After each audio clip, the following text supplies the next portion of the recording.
The new Accurascale Class 37s are here, and that includes the all-new 37.9s. Now these slugs certainly haven't been moving off the shelves at a snail's pace, so let's take a closer look.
So hello and welcome once again to New Junction. Now in today's video, this episode of Under Closer Inspection, we are of course looking at run 3 of the award-winning Accurascale Class 37. Now it might as well be run 1 because these models in front of us are so different to the previous 2 runs that we might as well start again. Now just to get a bit of the housework out of the way, obviously I'm an Accurascale employee, but these models have been purchased with my own money and they are all mine. So make of this video what you will.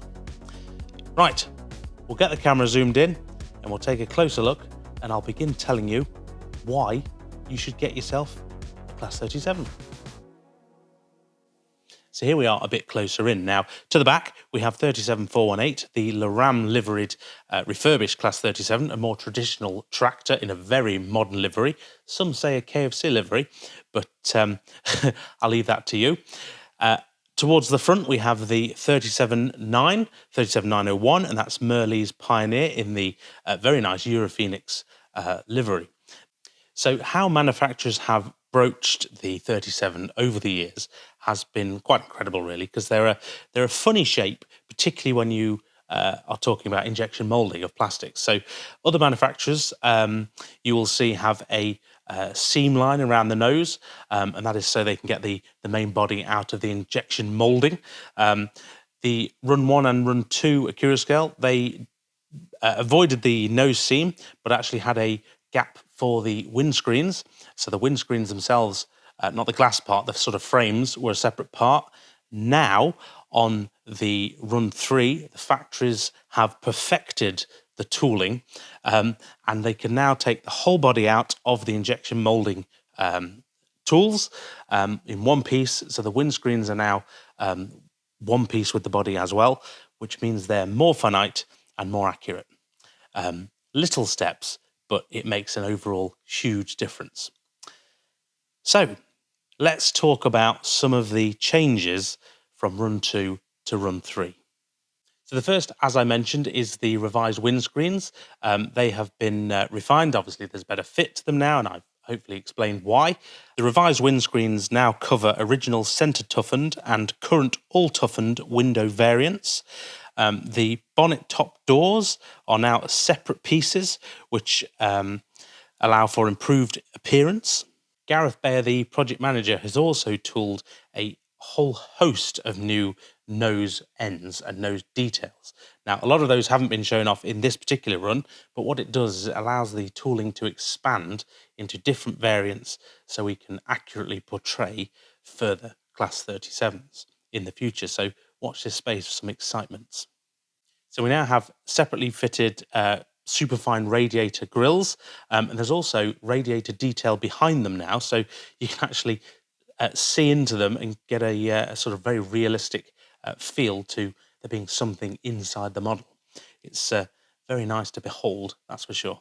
And along with that detail, you've got the various windows. Now there is engine room and electrical cubicle detail behind the windows, and of course you've got engine room lights and things to really shine. So if you've got a depot scene, you can turn them on and it really just adds that little bit of something else to make the model really stand up. And one of my favorite features of the model is actually the thermostatically controlled, or I should say, the replication of thermostatically controlled fans. So if you work your engine hard, you'll notice that the cooling fans actually come on, just like the real thing. Now, these have been all mapped to match the real locos, so it's not just a case of apply power and they're on. It's a case of you actually have to use them for the fans to come on and theoretically cool the engine, although it's just for show on the model. But it's very nice. It's very subtle, but I actually quite like it, because if you play trains, let's be honest, if we play trains, you really get the feel of working the engine hard after a bit of play. The next thing on the list, of course, which is again a benefit to those who like to play trains, the 37.4s now come with a cold start on the sound file. So all sound files going forward will now have a cold start feature, and the 37.9s, of course. Funnily enough, 37901 was the loco recorded for this sound file. It's an ESU sound project, and it's a brand new, another sound file. So I think that's 3 in total now, but it sounds very different to the traditional tractor. It's very much a sort of sewing machine thud to it, but we'll go on to that next, because I think that's one of the defining features of the 37.9s. So I've moved the locos, or the first one, the 37.4, a bit closer, because I want to take a closer look, or listen, to the sounds. Now, I'm not going to go through the 37.4 so much, because we've heard that before, but I will show you the cold start. So what I'm going to do is pop my microphone right in front of it, and hopefully you'll be able to hear it. Now, to get the cold start working, you have to press function 8 and then F1.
And there we are. That was rather nice. Just needed lots of thrashing clag at the top there.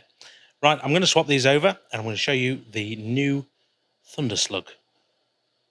So just like that, we're all swapped over. Now I'm going to do the same again, put the microphone in front of the loco and turn it on. Now what you'll see is straight away we get the, well, we don't get the traditional tractor sound, but we get more of a sewing machine thud.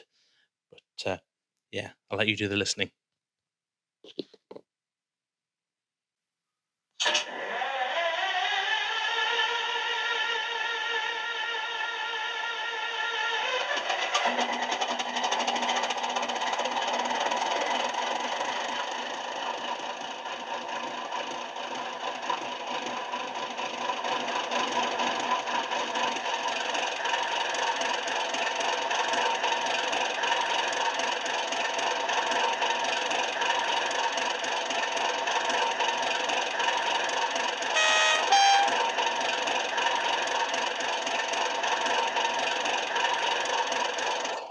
So what I'm going to do is just putting on drive hold, which is F7.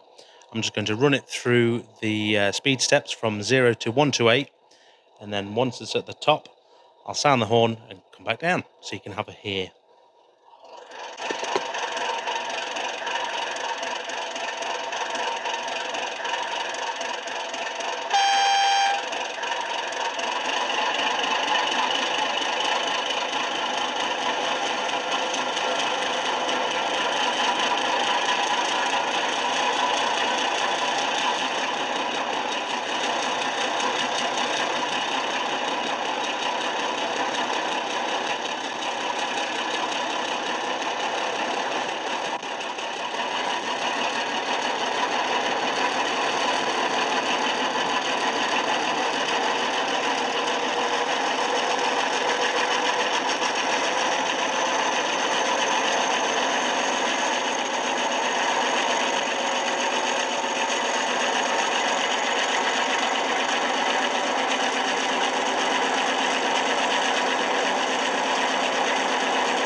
So, as we've heard, two very distinctive sound projects. Now, in real life, obviously, the locos sound very different, but one of the reasons Accurascale do like ESU sound projects is because you can quite literally customize them to your heart's content.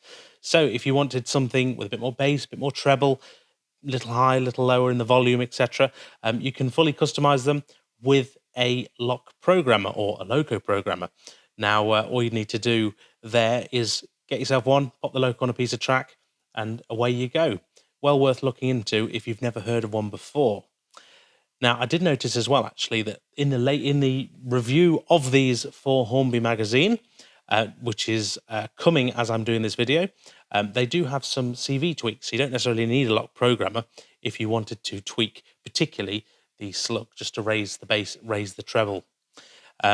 Or if you really wanted to go to town, as with most Accurascale locos, they've got the removable roof where you can put in your own sound chip. You can put in a custom speaker, and you can change it to your preference, which is one of the big advantages, I think, of modern locomotives.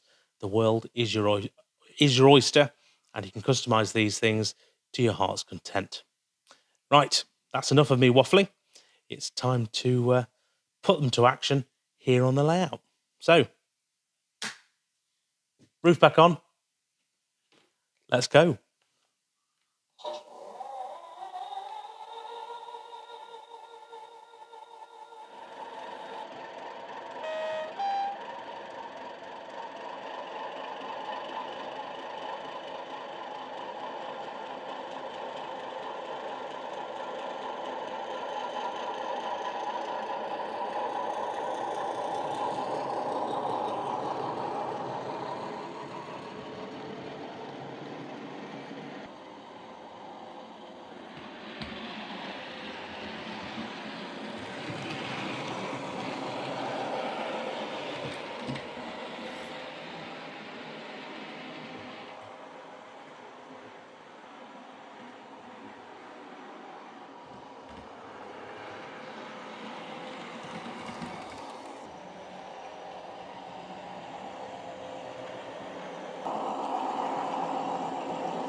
And there we go.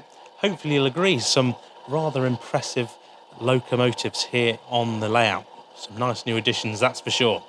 Right, hopefully you've enjoyed this video. Hopefully it's given you a bit of an insight into the brand new models from Accurascale.